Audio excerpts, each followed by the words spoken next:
I'm Dr. Mark Sue, and welcome to the Functional Medicine Reality Podcast. Join me and our community weekly as we bring you unfiltered health from inflammation to longevity. Real stories, real people, real solutions. Experience real-life health changes from both patients and practitioners, and learn how to turn cutting-edge information into real results in your own life so you can feel better, live longer, live healthier, and be confident and clear in your healthcare choices. Let's get real and get results. Hey folks, this is the Functional Medicine Reality Podcast. Welcome back. I'm Dr. Mark Sue. I am here today with a family friend, Seb.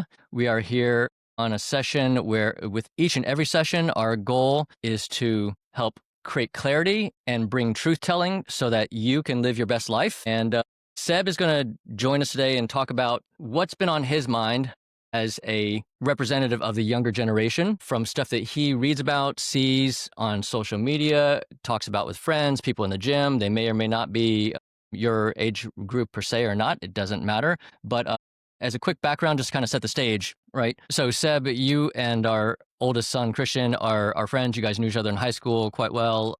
You guys now attend the same college out in Western US. Me personally felt like I got to know you more in the last half year or several months prior to you graduating high school. Mm-hmm. And I've just, as I said before, I've just been really impressed with you as a person, and especially your attention to your health and your interest in your health, and especially the kinds of questions you ask, right? And so in the context of this podcast, I invited you doing this session because I said, hey, there's a lot of people asking a lot of questions like the ones you ask. I know that, but I'm sure you bring even more to the table representing your generation in particular, which is a different feel for us as practitioners as to what people are talking about these days at your age range compared to even 10 years ago. So let me give you the mic, and why don't you just introduce yourself a little bit at your discretion, and then we'll jump into it. Sounds good. Yeah, well, thank you for having me, Mark. It's a pleasure. I'd say me and Christian, we got close in high school, started lifting together. I'm a type of guy who likes to do a variety of things, whether it's mountain biking, skiing, rock climbing, lifting weights, going on nice walks, hikes, you name it, I'm all about it. But I've noticed over the years, especially when you start lifting, you start to notice aspects that you want to improve on, and you realize there's sort of a limit when it comes to lifting as to what you can do, and what really capitalizes on that is what you eat, how you sleep, etc.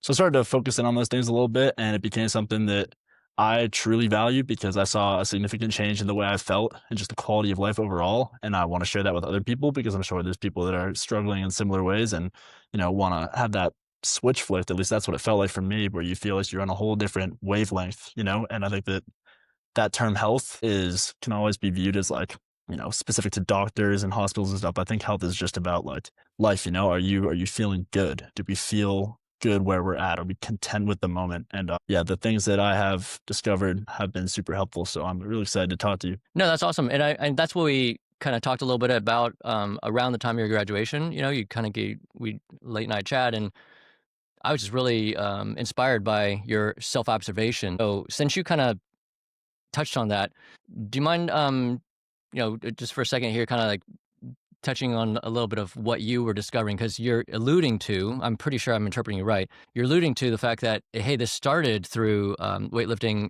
exercise, but as you started changing some of your life habits, and I think you're locking in a little bit on the nutrition part, the food part, when you say you started feeling good, I'm pretty sure you're not just talking about like, I feel like I'm stronger, faster, leaner. You're talking about something else. Yes, 100%. I'm talking about, obviously those things come with it, but the mental piece is huge. I think mental health and physical health go hand in hand in a way that I did not understand until more recently. So I'll give a little bit of backtrack. So I'd say I started lifting weights maybe sophomore year. Didn't really know what I was doing. Just got out there, hucked them around, tried, let's get big. Didn't really focus on the sleep much. As a younger kid, I have a pretty fast-paced tempo thinking brain. I'm always trying to do stuff. I'm always thinking about stuff. So whether I'm staying up doing some crap or waking up early to do something, the sleep was like, I didn't really value it too much. I was like, yeah, I'll sleep when I sleep. And yeah, over the years, I started to notice I was a pretty anxious person. And I guess maybe that went hand in hand with the fact that you think so much. But I didn't really consider that maybe the things I was eating and the sleep I was getting were affecting that anxiety. And I saw a bunch of stuff. I think it started on social media, honestly, just with the animal-based diet and, oh, you shouldn't be eating processed foods because processed foods hurt this and that. And I'm like, hold on. I didn't even think about that because I'm eating, the protein bars because I'm thinking, okay, the protein bars are going to get me jacked. The protein bars are going to help me out here. But little did I know, like, you stuff like two of those down, you got like a list of 50 plus ingredients that are coming with that don't even belong in your system. So I see all these videos, on how to cleanse your gut out and how your gut is your second brain. And I'm like, damn, if this is truly true, then a lot of people are probably in some deep crap right now and just have no idea. So what I did, this most recent summer, but the summer before, I did a diet cleanse where I experimented with fasting as well. And that was Yeah. interesting. I never done more than 18 hours, but I noticed that when I did that, I felt this mental clarity I had never felt before. Never 18, you felt said, before. Yeah, yeah, yeah. okay. So, some people do days. I haven't even done that, but just giving the gut a break, I was like, wait, there's like this like sense of being in the moment and feeling clear, confident, like you can get things done. And then I started, from there eating a lot of grass-fed ground beef, pasture-raised eggs, like natural fruits and vegetables. And I started to feel really good. I was tracking my food, prioritizing like not eating too much before bed, dim lights, circadian rhythm, all that stuff, which I got a combination of from social media, from multiple different sources. And then specifically the Andrew Huberman podcast. I think once I found him, I kind of leaned towards his information because it's a pretty credible source and he provides like, science that is just not free to the public unless it was for him. So it's really nice to use that as a tool. But yeah, that kind of expanded for me. I expanded a lot of doors for me, I'd say. Opened a lot of doors, yeah. Yeah, no, that's awesome. You've hinted at a little bit of this when we had that chat, a number of months ago. But that's even more detail. It's really awesome because my observation, just as a professional with patients, is people don't always notice those benefits, right? And some of that, my conviction is that some or a lot of that is dependent on how self-aware we are, right? And so that's what I've given you a lot of credit for and been really impressed with is that. Uh, at your age and your generation, and then stereotypically as a guy, and I mean I'm a guy, so I guess I can say that. Mhm. Okay, Yeah, yeah, guys, 100%. just guys, we're not usually as self-aware, right? It's like if I'm not bleeding, Yeah, then leave me alone. I'm okay, yeah, yeah, 100%. right? So yeah, kudos to you. That's awesome. Um, Yeah. yeah, go ahead. I think I was going to say, it's funny you mentioned like the guy thing is, I was 100% true. It's like, like, oh, I'm fine, blah, blah, blah. But it is interesting. I feel like since I was younger, it always kind of just been like, dad was always like, you have a good attention to detail. And I think that just kind of turned into like, I'm pretty curious about like what's going on. And, there's the bad side of that of like overthinking things. And then there's the good side of that is like, there's a benefit and finding that happy medium is interesting. But anyways, go on with what you're saying. Yeah, no, welcome to life, right? There's Yeah, I know. pro and con and good and bad to everything, I guess. 100%. No, yeah. So yeah, so you have. Do you want to? Well, let's just jump in. You kind of you put together. I asked you as a sort of representative of, especially as a representative of your generation. Mhm. Hey, let's jot down some top of the mind, front burner questions and topics that Yep. you've been coming across because I certainly got that sense before, and as we sometimes just are chatting by whether it's text or whatever, or sometimes when we might catch each other on breaks or whatever, that yeah, questions come up a lot, right? You have these curiosities, as you say, which for me personally, I think being curious and being digging for answers and being stimulated by life is a good thing. All right, I'd much rather be that than passive and kind of just blah, right? Yep. So so I said, hey, why don't we put together some questions that's at the top of your mind, and let's just bust through some of those and kind of have a fun chat about it. Because I want to know what you guys, you/your friends. I know some of what Christian comes across, but collectively, what kind of stuff are you guys coming across? Because I learn from that all the time, right? Mhm. And then you've got questions that I might be able to feedback on as well, and let's just have a fun chat. So that being said, why don't you go ahead and shoot? Let's just jump in. And what's first thing on Yep. your mind? First thing on your list? So recently, I noticed, like I said, that summer when I kind of cleaned it out, I wasn't eating bread and the milk I was drinking was raw milk, which is also a very controversial subject. I had tried it because I had heard from, what's the name?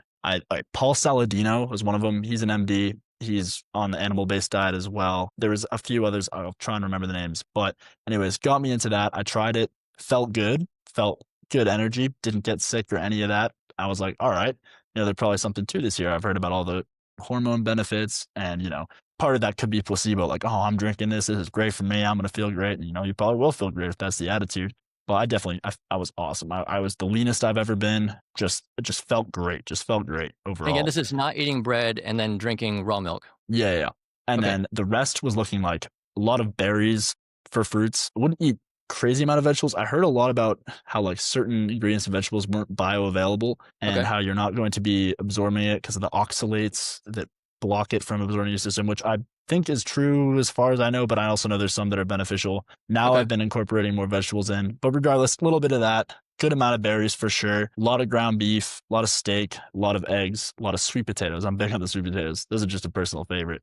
Yeah. So Um, it's meat. It's a lot of protein and vegetables. yes, Okay. that's what I would say. Um, Okay.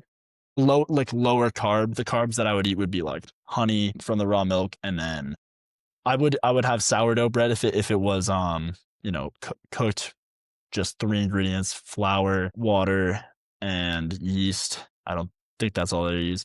So you're following this eating pattern. Yes, and I'm feeling good, but I'm thinking, I know people that eat whatever they want and they look better than me, seem to be doing great and succeeding in their lives, no problems, no acne. I used to struggle with acne when I ate bad. It would really affect, I noticed the breakouts when you eat like crap.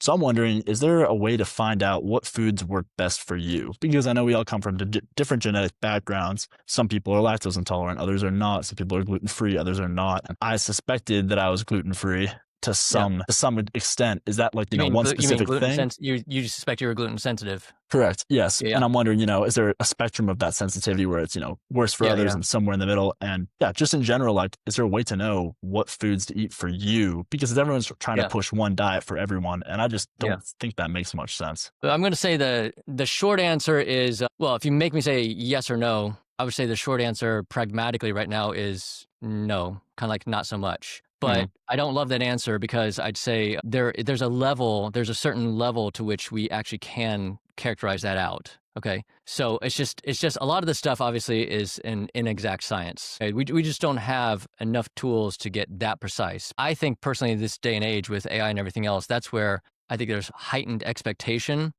because there are more and more offerings and tools that even if we aren't doing, we read about, hear about that are real and available, but they're not widespread and they're not insurance covered. So there's not a lot of Yep. people using those tools. Okay. So I'll just drill down a couple things and then I'll let you kind of lead us on the next step as to, drill down on more within this topic or move on. So number one, let's just for a second. So in my mind, I try to think kind of methodically. Okay. So when we talk about food allergies or food sensitivities, okay, because we could use those terms a little differently. And I don't want to get too caught up in semantics, but I can.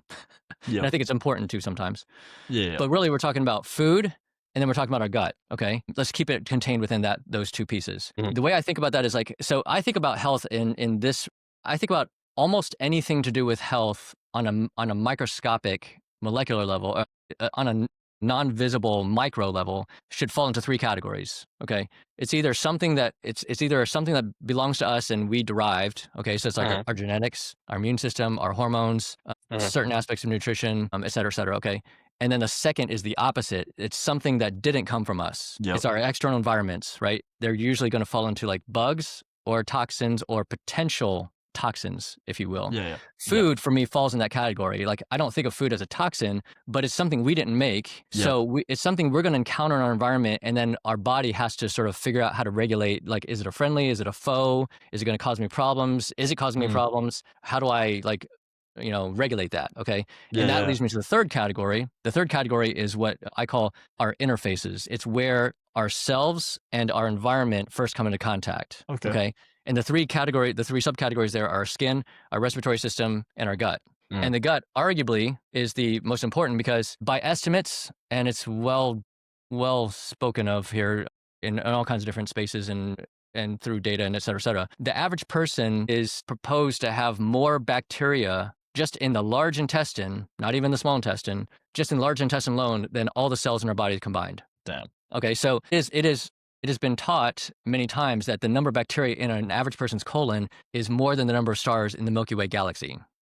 That is ridiculous. All right. So if we Yeah. get philosophical, and we're not going to, if we got philosophical, it's kind of fun to think about like who's hosting who. Mm. If the bacteria are in our colon, are we hosting it, or is it really like they're using us as carriers? Yeah. Okay. Yeah. And we're going to get to that in a second because I think there's some Yeah. interesting stuff that it would be news to you. But the bottom line is when we talk about food, eating, and then we ingest that into our gut, then our gut as that interface, and then the sort of what's behind the interface, i.e., our immune system and et cetera, has to regulate and respond to that food that is an external exposure. Okay. Yeah. Yeah. So when you ask, hey, is there a way to profile what is best for one person versus another, in terms of either it's better nourishing, it's going to be better for their metabolism, it's going to drive their health or longevity, or, reduce and, be less inflammatory, whatever. I say there's two camps of thinking as to how do you test that out and profile that. One is going to be to do with the foods, and the other one's going to have to do with your gut,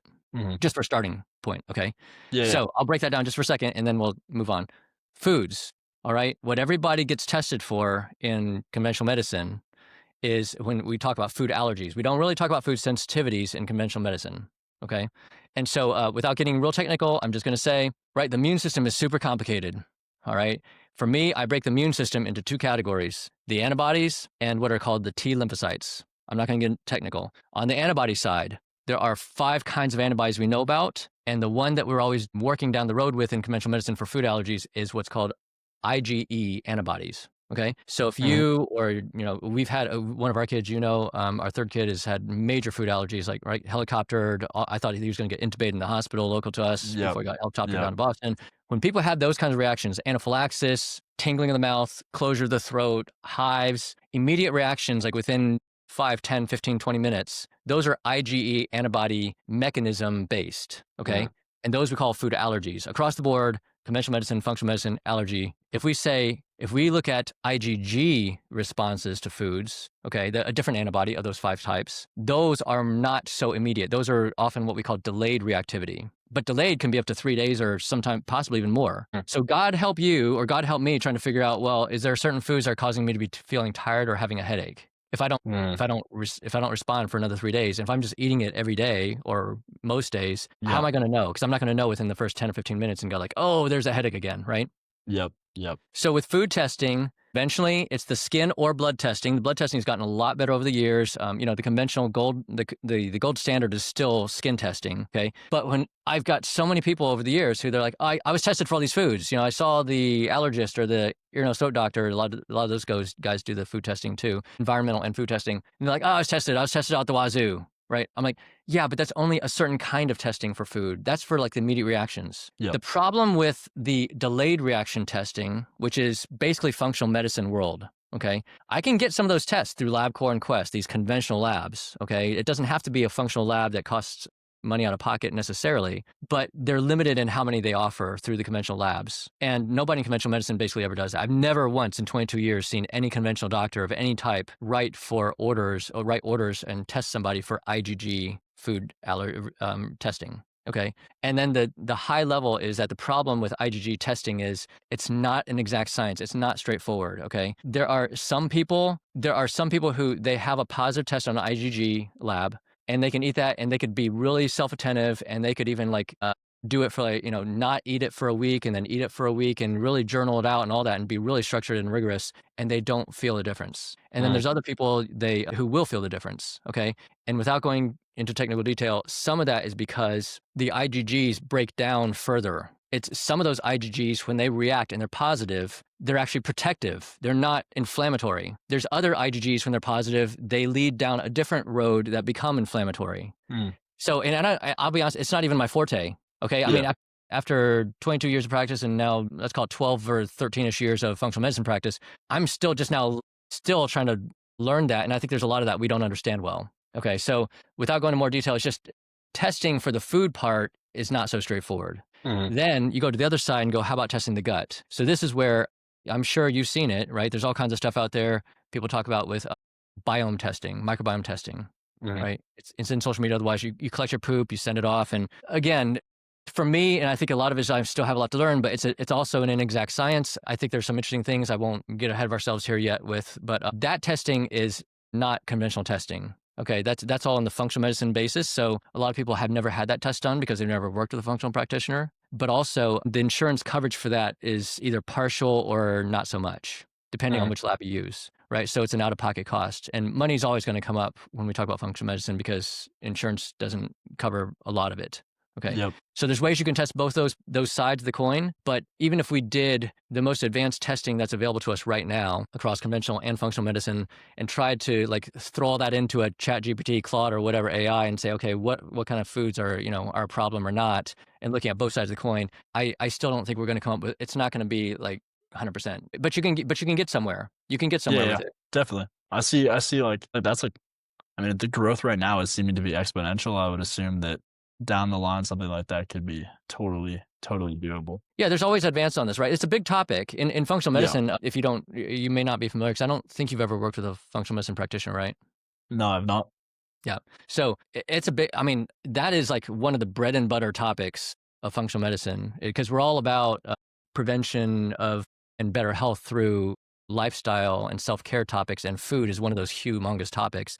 So food reactivities and sensitivities is a big topic in the functional medicine world. It's just my observation and conviction is that it's not going to take us all the way with whatever symptom or condition we're trying to address, but it's not to be dismissed either. It's just we have to recognize it's an inexact science. So we can't just go strictly on what we see on paper when we do those functional tests for certain foods. So if you get like, last thing here, if I think about a food allergy panel and there's like 5 different biomarkers for different kinds of milk. All right, there's like casein protein, then there's a dairy as a whole, and then there's goat milk, and then there might be 5. Okay, if I see only one out of those 5 be positive, and it's like 1+ out of a scale of 0 to 3, and I only see a 1. Hey, we could trial that. You could trial being off it and observe. Okay, but I'm not banking on that, as opposed to someone who out of 5 biomarkers, 4 out of 5 or 5 out of 5 are positive, even if they're all like 1 instead of 3, 2 or 3. If I've got all 5 that are 1+, I'm making an issue with that one. Yeah, that makes sense. So there's an art to the interpretation, and I get into this detail because there are people who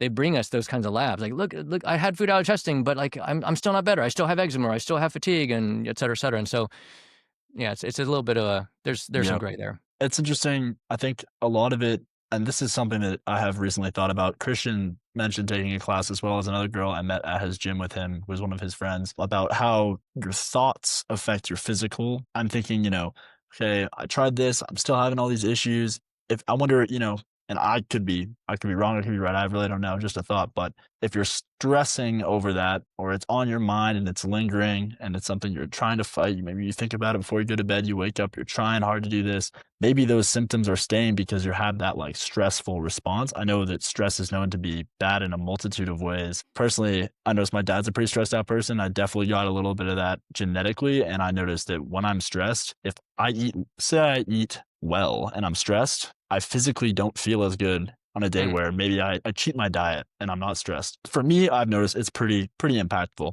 So I'm wondering, is there a way that the way you think, the intention you have maybe perhaps, or the acceptance you have of your current scenario will actually affect the physical results? Yeah, so you're not asking about over fixating or overthinking about certain foods. You're just saying in general. Yeah. It could be specific, but also in general. Sure. Yeah. So the question is, how is it a thing, or how much is it a thing? Yeah. Yeah. Is that something that you guys even consider, or is that less? Oh yeah. And that's not even functional medicine. That's like across the board. Yeah. Right. Yeah. So if I go thinking all the way back to like when I was in medical school or residency or whatever, right? And this is not going to be news to you or anybody else, but people are always linking stress to or anxiety to like ulcers.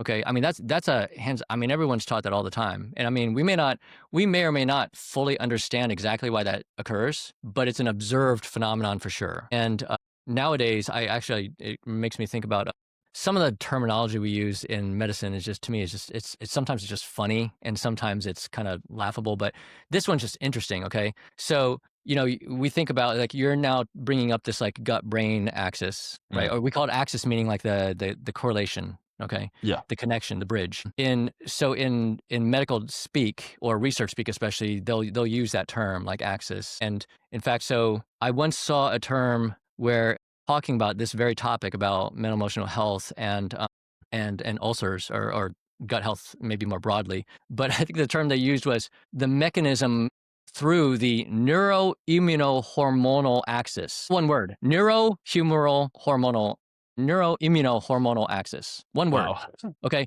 So if you break that down, they're saying nerve, immune system, and hormones. They're saying like there's a sequence of events in a chain through all three of those sort of axes. That would make sense. Yeah. Where Yeah. we're not separating out your nervous system, your immune system, because we do that. Western medicine is based in systems, Yeah. right? Yeah. Like Eastern medicine is not like that. Eastern medicine is more like about energy channels, and they kind of flow through Yeah. different organ systems. Yeah. Yeah. But in Western medicine, it's the organ systems, and so they're saying, hey, and this is just real life. We know that, but it's just the way it's been designed, how we have structured our thinking in Western medicine over the history, right?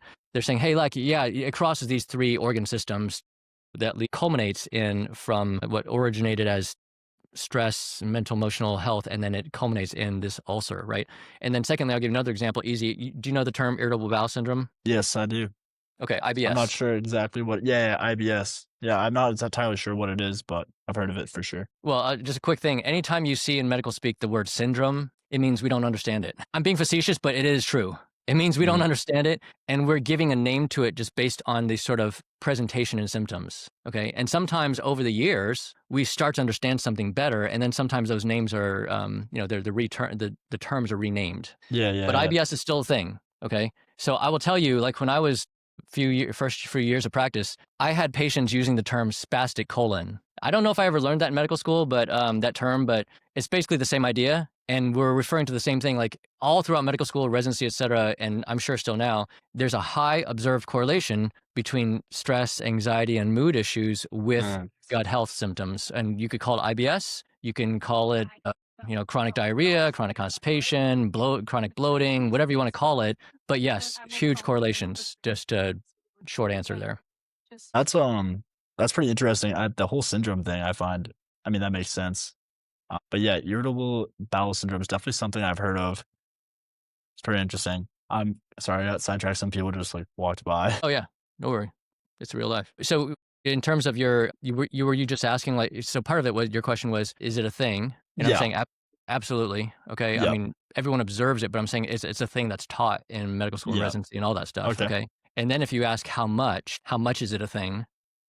Okay. That's a way harder question. Yeah. Yeah. Okay. Yeah. If I rephrase it or reframe your question to be like, how do I know if I'm having symptoms? How do I know how much of that, or how do I know if it's from an actual food or mental health? Mm-hmm. All right. First of all, I'll just say, awesome question. Like, again, awesome question, because one of my big principles with healthcare and medicine is it's rarely ever one thing. It's rarely that simple. Yeah. Okay. I liked what you said about. Sorry, go on. No, go ahead. I was saying, I liked what you said about all the different systems. Kind of, it's not, an axis between one thing and the other. It's kind of all a chain. That makes the most sense. And, Eastern medicine is something that's definitely forgotten in the United States. I think could be beneficial, especially in my opinion, I think the pharmaceutical industry serves good purpose, but I think there's also a little bit of corruption behind it. You see the connection between the processed food industry, and it just seems like a cycle of money, keeps you sick. That's my point of view. I'm sure other people have different point of views, but also some that have the same. But it's an increasing point of view.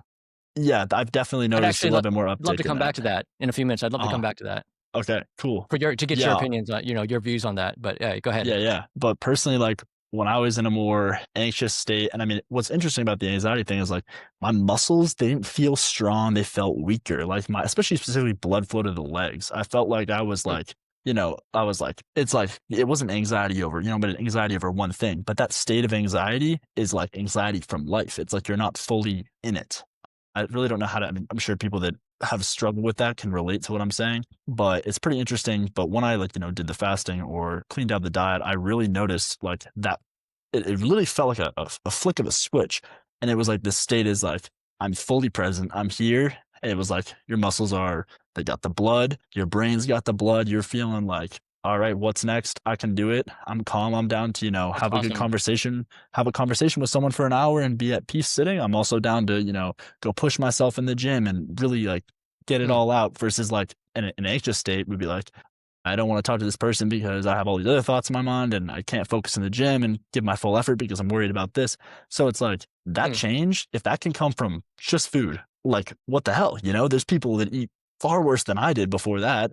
There's people that just don't. I wonder if even having the idea about that could change Yeah. things, because for me, when I think about it and I focus on my stomach after I eat a piece of food, you can like feel the way it interacts versus like in the past, Mm. just shove some food down your stomach and go on with your day.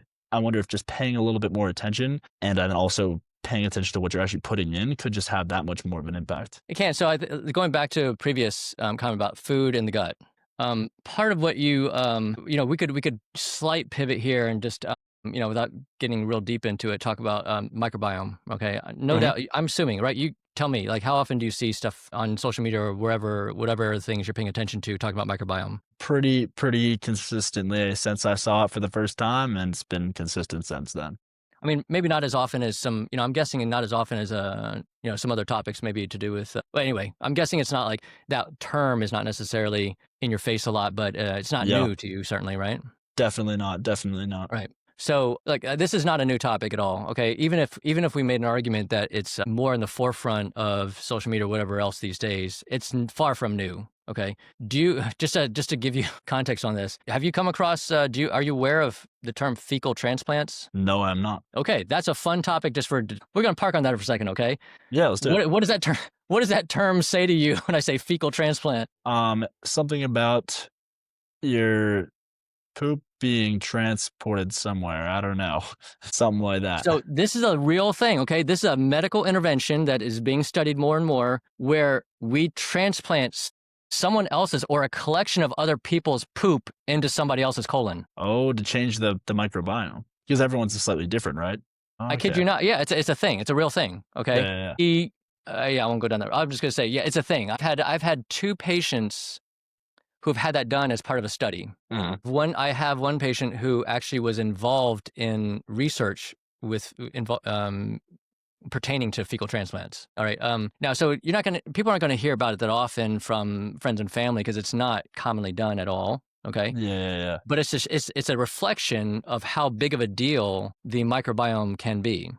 Yep. All right. So you may not have ever heard of the infection called C. diff. Have not. Yeah. So it's short term. Okay. The C is a letter C for Clostridia. Diff stands for difficile. It's an infection. In conventional medicine, we just think about it as something that happens a lot in the hospitals. And there are some people who they recurrently get C. diff. And one of the reasons it's such a big deal for us is that it's one of those one of those bacterial infections that is a reflection of what's happening with antibiotic resistances. Mm. Okay. Because infections that occur more in the hospitals are more apt to be antibiotic resistant because those bugs are sort of, if you can picture it as like they're encountering a wider variety of antibiotics in a hospital setting than out in the community. Okay. Mhm. So, C. diff is historically, I think it was the reason that fecal transplants were being looked into.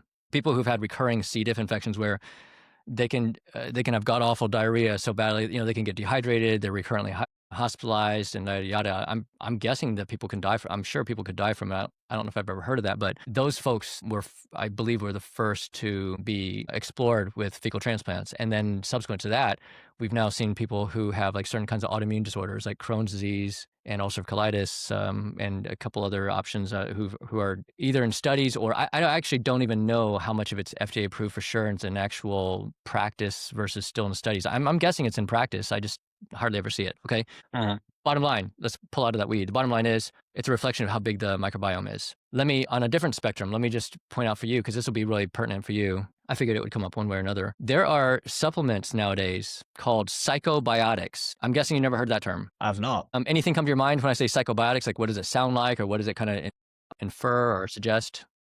Biology as it relates to psychology, maybe. Yeah. So biotics, I think, probably you and a lot of people are thinking like probiotics, right? And that's it. These are probiotics. They are literally probiotics that are designed to affect someone's mental health for the better. Mm. Okay. That's So cool. That's cool. you talk So about, yeah, go yeah, ahead.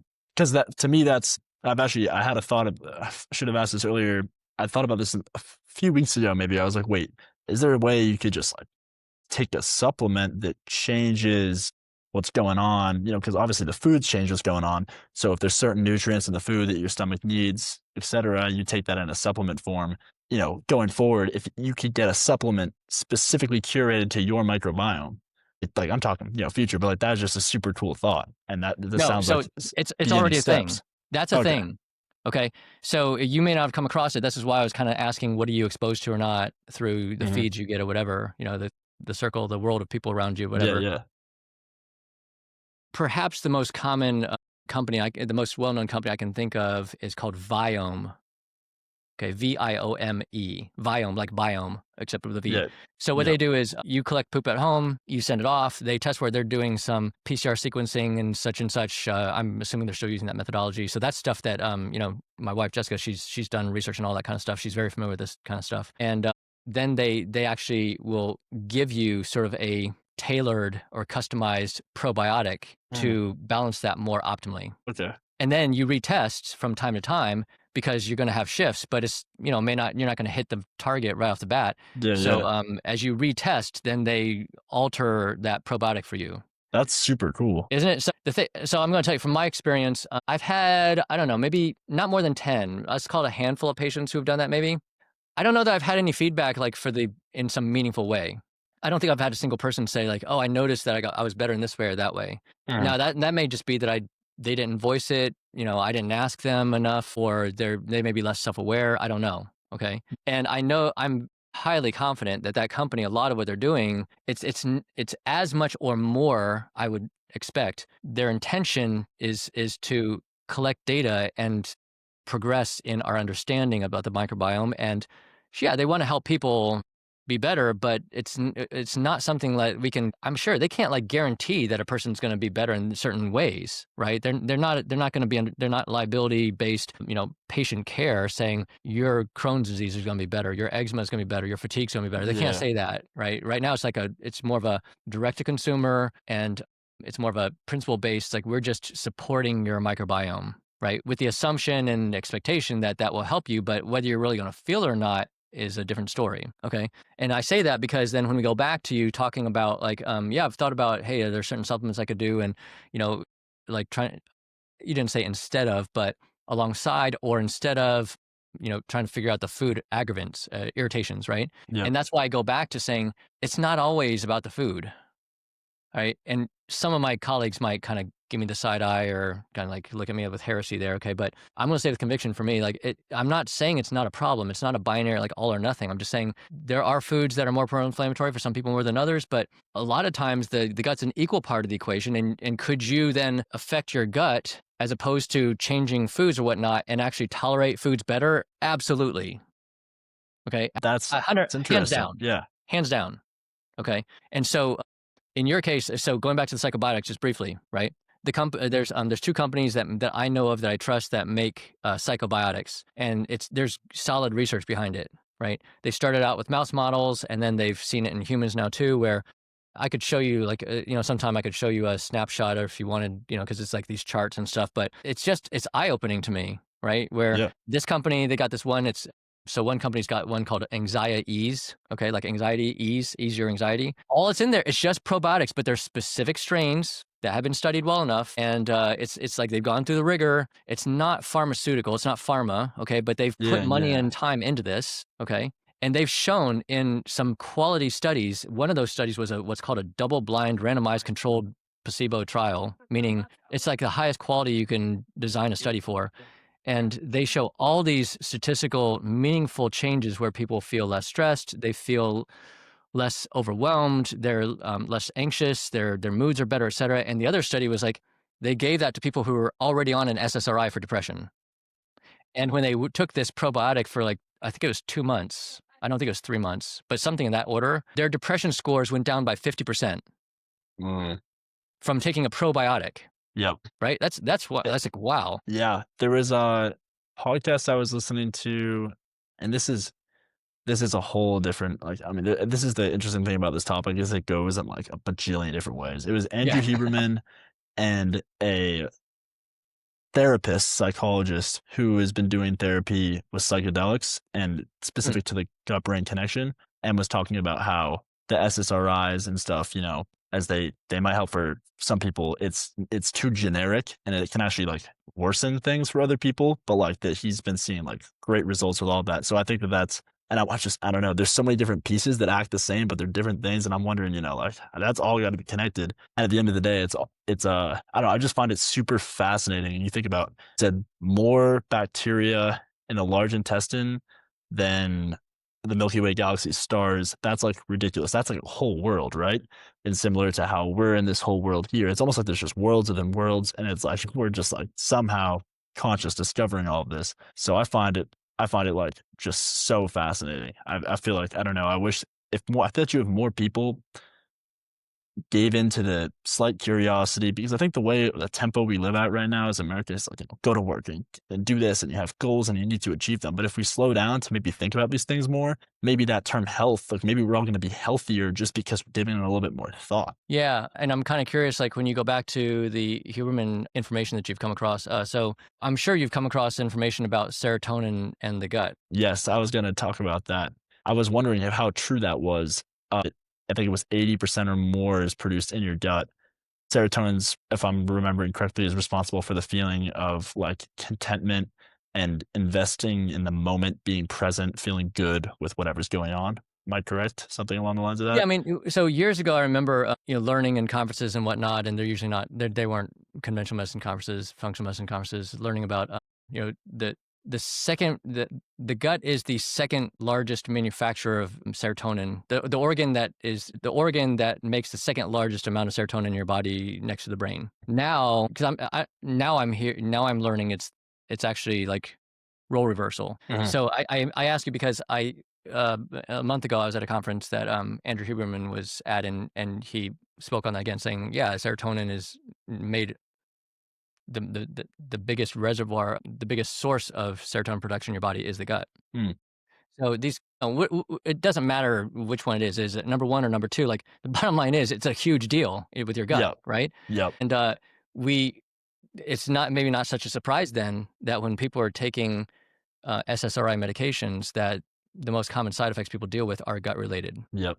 Makes sense. What's 100%. I'll say this as a catch, and then you can decide where we want to go with things here. But what has become a little more interesting to me over time is the understanding and discussion, the narrative around between gut and brain axis. Okay, that axis between the gut and the brain. Historically, I would hear more about, hey, when you absorb this and that through your gut, and then that stuff kind of floats out into your bloodstream, and that kind of finds its way all throughout your body, and then it finds its way indirectly, through outside channels to your brain. And then it became, hey, no, not necessarily just that. There's a little bit more of a direct route. There is the immune system reactivity within your gut. That immune reactivity sort of sends off signaling to your immune system elsewhere, including your immune system in your brain through whatever channels, okay, mechanisms. And so it doesn't have to like go through your necessarily just strictly through your bloodstream and find its way eventually, et cetera, et cetera. And now the discussion is, hey, there's also this channel straight up through your vagus nerve. Okay, so the vagus nerve is I like, was just thought about the vagus nerve, which I had been hearing about within the past few months. That's yeah. So funny you said when we that. go Yeah. all the way back to thinking about like mind, brain, mind, body, mind, mental, emotional health affecting gut, with IBS and ulcers and whatever else. The thinking there again back to neuro, immuno, hormonal axis, right? A lot of the discussions historically are always about this vagus nerve from brain down, and now over time the discussion has been it's not just a one-way street; it's two-way. So I'm not an expert enough to say, hey, I'm kind of assuming yes, but serotonin or dopamine, other kind of neurotransmitters, do they also travel straight through the vagus nerve, from the gut back up to the brain? Those are not my wheelhouse of expertise, but just on a flavor concept level, the bottom line, just short answer is hands down, everybody would say, yeah, there's gut health, brain gut health axis communications. Yep. But it's again, back to you, like, just on a human living experience, pragmatic term, when you're asking, how do I know how much of what I'm experiencing is food versus mental emotional health? Just keeping it within those two categories among other categories of possibilities. It's not that straightforward. It's not so straightforward to quantify Yep. and or test for that and have a clear cut answer on paper. Mm-hmm. Yeah. That's interesting. The vagus nerve, I keep seeing advertisements on social media. It's like to all anxious men, vagus nerve reset program and like stuff like that you'll see. And I'm like, okay, I've heard about this vagus nerve before in a Human Men podcast. Is that the same thing as the gut brain axis? But you're helping me understand it more. It's literally what connects the brain to the body. But you're saying it goes both ways, which would make sense. But also I'm thinking, things like meditation, stretching, like things that put you in a calmer state. There's this guy, Mike Chang, that I follow on Instagram, and his big thing is he calls it like Flow 60 or something like that. I don't know.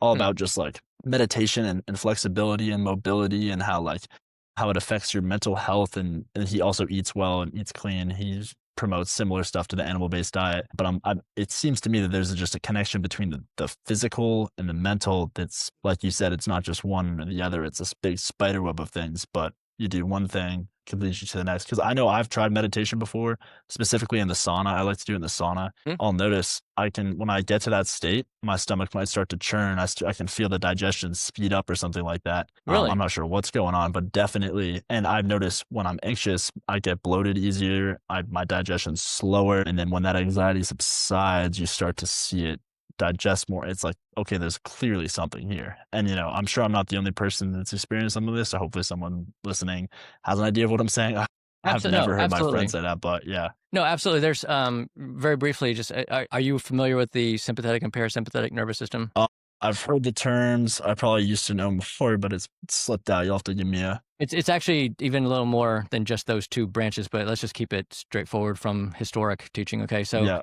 yeah, the yeah. sympathetic system is like the gas pedal, we call it, and the parasympathetic system is like the brake pedal, right? So Mhm. you could think of sympathetic system as like adrenaline, and then parasympathetic is like relaxation. So the vagus nerve is very much parasympathetic dominant and sort of like correlate and parallel with the parasympathetic system, right? So the example I always like to give people is like, how often do you watch an well, for me, NBA basketball game or like whatever, NFL football game, whatever? How often do you see someone have to leave the bench to go poop? It doesn't True, happen, never. right? Because Yeah, the yeah, adrenaline's pumping away, right? yeah, yeah. It's like the historic cave people or whatever, right? If you're being run down by a lion, like no one's stopping to have to pee or poop. Okay. But when you're relaxed, then it's the opposite. Okay. So, and that's why a lot of people on the sort of like health coaching world, the nutritionists, they're always, they'll pound this stuff about, mental, emotional health and what are you doing in the minutes to even 15 minutes before you eat? If we're rush, and then we're just like mowing down the food, we haven't let our body sort of settle into a parasympathetic state to receive the food better. We're Yeah. not making as much saliva when we put food in. We're swallowing it. We're not even chewing it enough. It's not broken Mhm. down, and then we're just like shoving it down there, and then the gut is still in this, some sympathetic state. Back to your comment about life as it is in America these days at this time and age. Mhm. Whereas if you're relaxed, then you're just able to be aware of it because you're just aware. Yeah, you just are more. It sounds like you've just become more aware of the actual sensation and experience to be able to say, I know that happens with me. Yeah, yeah. It's cool. Pretty fascinating for sure. Yeah, so we've gone a while here. We had several questions I think that we were entertaining talking about. Do you want to go with another one, or do you want to call it a day here? Let me look at my notes. My notes real quick. Computer is shut off. Okay. Thought. So you mentioned Brian Johnson in the past. I think if I'm remembering correctly, he limits his eating window to a pretty short amount of time. Am I right about that? I can't say I've like followed him that much. I just so Okay. the very very very wealthy gentleman who is sort of like experimenting with his body for longevity. There's a reason why we were talking about him, but there's a whole Netflix documentary around him. He spends a lot of money, like multiple millions of dollars a year, to do what he's doing as a sort of experiment. But I've not like followed his work Okay. to detail. Yeah. Well, him and others have mentioned shortening the eating window is the healthiest way for longevity, hormones, all of that. I can see it making sense. You say you're like, go back to ancestor time, like you're hunting and gathering for food all day. You get the food, you eat the food, your body uses it, you sleep, you wake up. There's that long fasting period again where you're looking for the food, you're trying to gather it, and then you eat it. It would make Yeah. sense, it probably gets your hunger hormones firing, your growth hormone, your testosterone, everything you need to, get firing and be alive. But I'm also thinking, I know people that, like my friend Carson, for example, he is an athlete. He plays basketball. He's trying to play Division I basketball. He burns, I think we did the BMI scale. He's at rest. If he did absolutely nothing all day, he burns 2,000 calories. When he's active, he can eat 4K plus a day. He's hungry after, like, we'll do something, and he's like, "Oh my God, I'm so hungry," and he'll eat it, and then boom, he's back to the next thing, and then he gets hungry again. So his cycle seems to be a little bit more like eat, do something, sleep, repeat, versus they're saying, no, what you should be doing is doing your tasks on a fasted state and then eating. And I'm just thinking, how crucial is it to actually shorten that eating window for longevity. Yeah.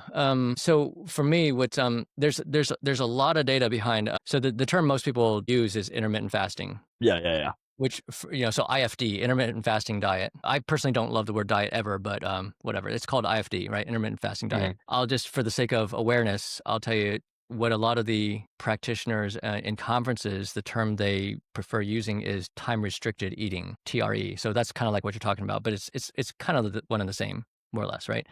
And a lot of it, to me, this is one of those things that's kind of funny. We give this whole name to it, but the idea is basically, hey, let's just eat at specific set times and stop grazing in between, like we have become accustomed to. Yeah, yeah, Let's yeah. eat just what people used to do decades ago and stop eating all day long. Quick comment on, just as a slight insight as to why it's beneficial. All right. The thing I always think about that I will talk about with patients sometimes is that, in sort of non-medical terms, there are your gut literally is doing like a cleansing process when you're not eating, but it takes beyond a certain amount of time before those mechanisms really kick in. So the analogy I often use is the self-cleaning function of the oven. Like when you're not baking stuff, you can like flip a switch and just let the oven sort of clean itself inside. Yeah, the gut actually does that. And the analogy people often present in conferences teaching is that there's these mechanisms along your gut lining that they're literally like street sweepers. So I actually vision in my head those, those big trucks, those big box looking trucks that go down the street, right? Like in our town, right? And they've got those whirling circles on the ground and they're basically sweeping the streets, especially after, the homecoming festival that Yeah, yeah, is on yeah. in July. So it's like that. They're sweeping all this crap and cleaning up your gut lining, right? So, but you have to not eat for a certain number of hours before that really kicks in. Okay, so that's just some background basis information. Now, if you say, I think what I kind of infer from your question is more, again, kind of what you've alluded to before. How much of this is like a one size fits all principle versus someone like your friend who's a basketball player, right? Then is it applicable to him? Or are those people, by not doing intermittent fasting or time restricted eating, are they then doing themselves a disservice in terms of the health with longevity? Okay. And I'm going to say that's not a question I think I could answer. Yeah. I do, Figures. because I don't know if that's known. But what I can tell you is there is a lot of data. There's a lot of data on intermittent fasting. I'll just call it that. Yeah. There's so much data. There's a gentleman, if you ever want to look into it, his name is Walter Longo with a V instead of a Walter with a W. Walter Longo, Longo. He's a PhD out of USC, maybe Santa Barbara, I think. It's the USC system. They've done a lot of research on this stuff, and he's one of the big wigs in that world, from my awareness.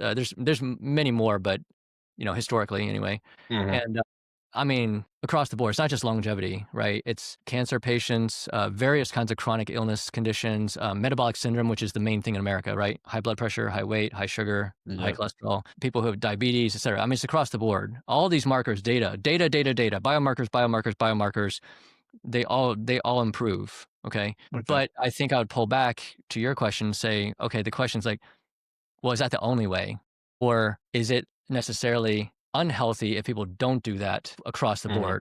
And I don't know the answer to that, because the people, when we do these studies, it kind of comes back to more the way the studies are done. Okay. When research is done, they are very rigid with how they control all these other variables. And I don't know all the details, but I know that one of the big studies that Walter Longo and his group did, where they literally put these people in like a big bubble, like an insulated, for a long time. I mean, it was many, many weeks, and they're only eating what they're fed through this research study, right? And the amount of activity and all that stuff they're doing, it's very, very limited and restricted. Yeah. So has anyone ever done intermittent fasting, studies in someone who is a high school, collegiate, or professional athlete? I'm not aware of it. I've never heard of it, but I don't know, Yeah. right? It makes me think of, do you know Steve Nash by chance? Yeah, I know of them. Yeah, he was like, he was leading the Phoenix Suns for a while, and then the LA Lakers, and he was a super dynamic point guard. Like, I really loved his play and all that stuff. I won't go in that direction, but the point is, I remember, I'm not going to say he was only eating 2,000 calories or he was intermittent fasting. I don't know that for fact, but I remember there was a big thing that was discussed for a period of his career where he was kind of doing the backwards of what all these other athletes were doing, where he wasn't eating anywhere near what everyone else was eating. Yeah. Right. And they're like, Yeah. well, hey, the guy's a superstar, so you can't argue with what he's doing. 100%. But that's a sample of one. Yeah. I think that points to there's definitely, I think there's something to say for trying to figure out what works best for you, experimenting, and then, try and help others, but understand that it could be different for them.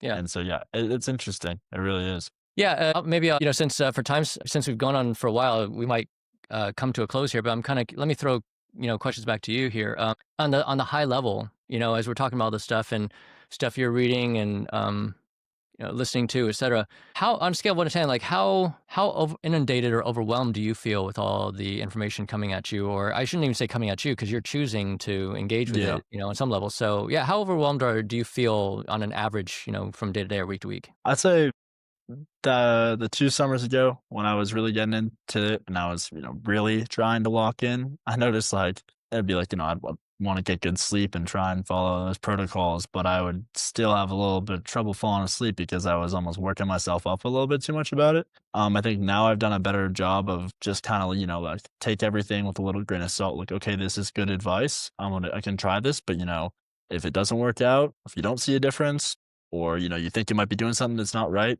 end of the day, it's not the end of the world. We should all be here to have a good time. So I know we're not trying to get philosophical, but I think that like it points to like health is something that you have to feel like you're where you're at.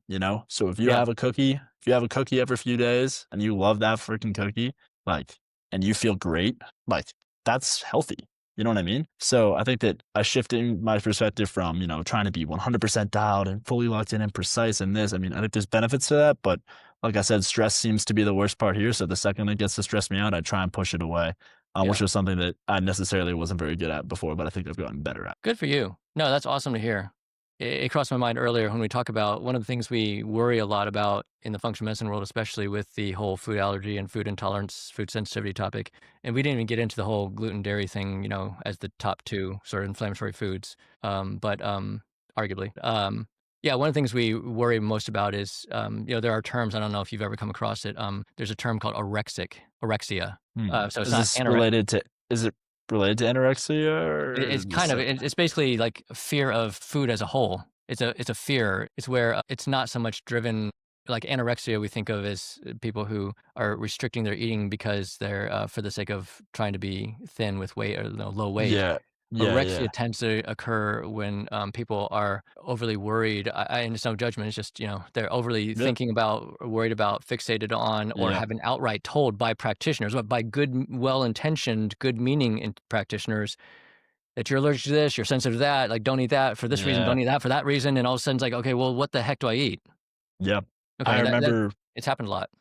I can recall being out with friends or whatever, and they're getting something, and this is when I was, like, trying to lock in, and I, like, feel a little anxious, like, "Oh, fuck, like, do I eat this? Like, oh, no, like, oh, no," and I'm like, "Okay, the only problem that might be caused by eating this right now is probably the thought you're having right now, and you should probably just have the ice cream or whatever the hell it is and just go on with your day," you know what I mean? Because I It find that, like, when I think a few weeks ago, it might have I think no, it was when I was back for break.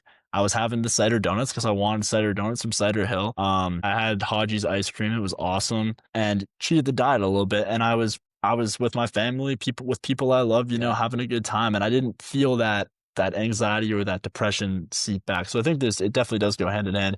Here at school, first few weeks getting into things, I noticed feeling a little bit anxious, a little bit sad here and there. And I think I remember being like, oh, what is it? The dining hall food? Because I think this is a global thing. Friends in Boulder, friends everywhere, they're getting the shits from the dining hall food. It's legit. It's not good. But obviously your body adapts to that over time and things stop. But I was wondering, how much of that is coming from the food, the elevation, the change in environment. So I think it all kind of builds up together. You know what I mean? and just for disclaimer, you're not at Boulder, so Yeah, yeah, yeah. I am you not a said that, but you're Boulder. not there, so yeah. No. Yeah, no, it was friends literally all across the US at multiple different colleges are saying this. So you can't rat out Boulder on this. Seems to be a bigger problem than that. Well, that's why I was asking at the beginning, are you asking about overfixation, mind, body versus the foods, about foods or just overall? That's why I was asking you, and you're telling me, yeah, no, that kind of thing can happen, and I totally agree. That's what I'm getting at too. It's not just the stereotypically women more than men trying to keep their weight down. Now it's like health minded. I'm trying to reduce inflammation, or I'm trying to pursue better health in this way or that way. And I'm finding out, or like either by elimination diet trials or testing or just journaling my experiences, that I'm sensitive to this, I'm sensitive to that, I can't eat this and that. That's also not a one size fits all. All right. There's some people that we really want them and need them to do X, Y, and Z to get better from something that's a big deal. And there's other people where we have to encourage them to, it's okay, give yourself a little bit of a break, because it's becoming a little bit, it's not necessary to be so fixated, and it becomes a secondary problem. And that's why medicine is it's both an art and science. And I keep using the term inexact science because there's not a way to like definitively gauge this. Yeah. It's tough. But I love hearing that you have found a better balance. And look, that's not uncommon, right? When we first learn something and we're like into something, then a lot of times there's a lot of information around, and once you kind of settle in a bit, then you can find your groove. So good for you. Thank you. Appreciate it. So you cooled down now? When we jumped on, you said, I was working out. I was a little too hot. I'm kind of sweating here. So it's like, hey, I'm cool. I'm assuming you're cooled down now. Perfect temperature now, you might say. Okay. All right. Hey, I hope you had some fun. Oh, I did. It was great talking to you. Really appreciate the conversation. It was fun for me. I hope I wasn't like, overly babbly, or not at all. I don't want to hog the space. Like I said, I love hearing from, whether it's our own son, you and your friends and et cetera, I love the conversations, because 10 years ago, I never got questions like this from people younger in age like this. Never, not a single one. Right. And now it's just fascinating. So it's good. Yeah. I appreciate learning from you. Yeah. I'm happy to have resources like you to talk about it with. I think it's definitely something I value. It's awesome. All day. So yeah, keep journeying. I know you had said that you had a few other things that that are on your list. And hey, look, feel free to just keep jotting things down as you go. You could, whether it's journaling or for the sake of, hey, maybe we'll do this again. Yeah. So sounds good to me. Okay. Awesome. Yeah. Hey, thanks, Seb. Yeah, thank you. All right. Hey, so so we talked a lot today about, as a summary, there's a lot of information out there. Part of our goal with these podcasts is to acknowledge a lot of that information and try to reduce some of the noise and filter, try to create some clarity. The purpose of these sessions here in this kind of format is to just say, hey, this is real. This is what's going on in lifetime in our world these days. Yeah. Not just as a practitioner, but also as patients and of all different ages and backgrounds. So thanks to you for representing your age group and your generation. Love what you're doing. And, for anyone who's listening in, as always, if you have never worked with a functional medicine practitioner and you have interest in the shoe fits, you can reach us at rootseekhealth.com. If you're already working with somebody, fantastic. We would encourage you to keep in your journey. If you've run into troubles or conflicts, or you're needing a second opinion, we're not trying to create any fractionated relationships, but we're happy to be available. And in any case, we'd be honored and privileged to be part of your health journey, whatever that may look like, even if it's just informational through this podcast. So with that, we'll close this one down and let you get on with your day. Seb, thanks so much. Keep up your good work with school. And look forward to talking with you again. And next time we'll chat, probably the next holiday break. Sounds good. Thank you for your time. Yeah. Thanks, man. Peace out.